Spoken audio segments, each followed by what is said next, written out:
Hey guys, welcome back to my channel. তো friends, কেমন আছেন সবাই? আশা করি প্রত্যেকেই ভালো আছো। তো আজকের ডেটে আমি আলোচনা করব ওয়াওয়ে Y9s সম্বন্ধে।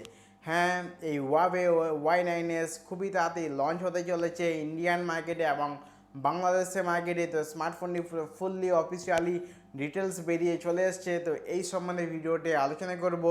তো ভিডিওটি পুরো শেষ পর্যন্ত দেখুন, তাহলে আপনি জানতে পারবেন যে স্মার্টফোনটি প্রাইস, স্পেসিফিকেশন, ডিসপ্লে এবং আপনার পারফরমেন্স আপনার জন্য স্মার্টফোনটি একটি ভালো অপশন হতে পারে কি পারে না। তো ফ্রেন্ডস, চলুন ভিডিওটিকে পুরো শেষ পর্যন্ত দেখুন।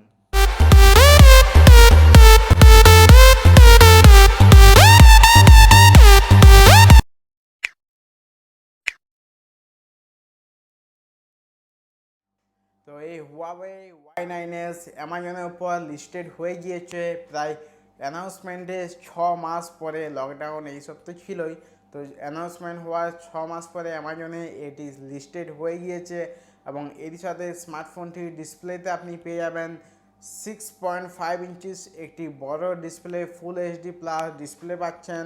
এবং এই স্মার্টফোনটি মেন হাইলাইট ফ্রন্ট 48 মেগাপিক্সেলের ক্যামেরা সেন্সার। এবং যেহেতু স্মার্টফোনটির প্রাইস প্রথমেই বলে দেওয়া হোক, লাগভাগ 20,000 টাকার মধ্যে আমাদের ইন্ডিয়ান প্রাইস, এবং বাংলাদেশে যেটা 22 থেকে 25,000 টাকার মধ্যে আমরা বাংলাদেশের স্মার্টফোনটিকে পারচেস করতে পারবেন। ইভেন এই স্মার্টফোনের ডিসপ্লে সম্বন্ধে কথা বললে, ডিসপ্লেতে আপনি পেয়ে যাচ্ছেন 6.5 inches IPS LCD panel with ultra full view display, এবং যার অ্যাসপেক্ট রেশিও হবে 91%। এবং এর সাথে পপ আপ ক্যামেরা পেয়ে যাচ্ছেন এই স্মার্টফোনটির মধ্যে। তো ডিসপ্লের দিক থেকে স্মার্টফোনটি আলোচনা করলে আমি তো বলবো বেশ ভালোই। এবং ব্যাক সাইডে আপনি স্মার্টফোনটিতে গ্লাস বডি পেয়ে যাচ্ছেন, এবং যেহেতু ফিনিশিং এবং কালার তার বেশ একটি লুক প্রোভাইড করেছে স্মার্টফোনটিকে। এবং নেক্সট যে স্মার্টফোনটির প্রসেসর সম্বন্ধে যদি কথা বলা হয়, কেন কি প্রসেসরে স্মার্টফোনটির এই মুহূর্তে আমরা মেইন জিনিস দেখে থাকি। এবং যেহেতু আমরা এই মুহূর্তে গেমিং বা আমরা অন্যান্য বেশ হাই গ্রাফিক্সের কোনো গেম প্লে করে থাকি বা তোমাদের কোনো অ্যাপ্লিকেশন ইউজ করে থাকি, তো সেই জন্য প্রসেসরটি দেখে নেওয়া অবশ্যই প্রয়োজন।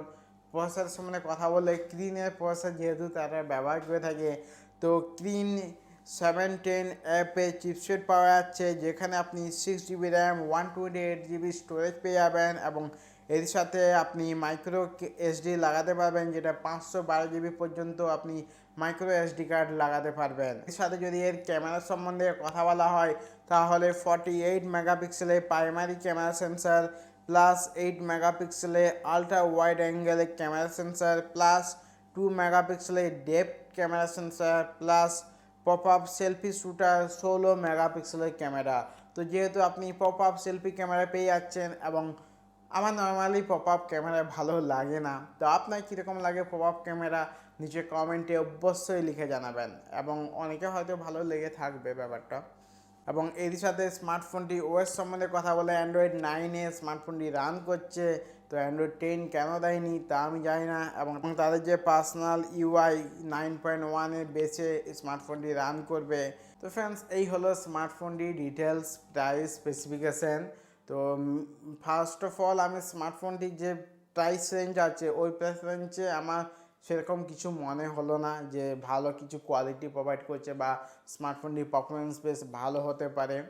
তো যদি তাও আপনি যদি পারচেস করতে চান, তাহলে কিছু সময় ওয়েট করে যাবেন লঞ্চের পরে, কারণ এই সময় এমনিতেও লকডাউনে মার্কেটে নতুন খুলছে, তো একটু প্রাইসের একটু হাই হবেই। তো পরবর্তী সময়ে স্মার্টফোনের প্রাইসও কমে যাবে। যেমন হাওয়াওয়ে কোম্পানির স্মার্টফোনগুলোর ক্ষেত্রে এরকমই হয়ে থাকে, ইভেন হনারের স্মার্টফোনগুলোর ক্ষেত্রে এই জিনিসগুলো হয়ে থাকে। তো দেখা যাক পরবর্তীকালে কী হয়। তো এই যে রিভিউটি কীরকম লাগলো নিচে কমেন্টে অবশ্যই লিখে জানান। এবং তাদের সাথে চ্যানেলটি যদি এখনও পর্যন্ত আপনি সাবস্ক্রাইব করে না থাকেন, তাহলে নিচে যে সাবস্ক্রাইব বাটনটি আছে ক্লিক করে সাবস্ক্রাইব করে নিন। এবং ভিডিওটিকে ভালো লাগলে এটি লাইক একদম ভুলবেন না। তো ফ্রেন্ডস, চলুন আবার পরের ভিডিওয়ে দেখা হবে। Take care, bye by.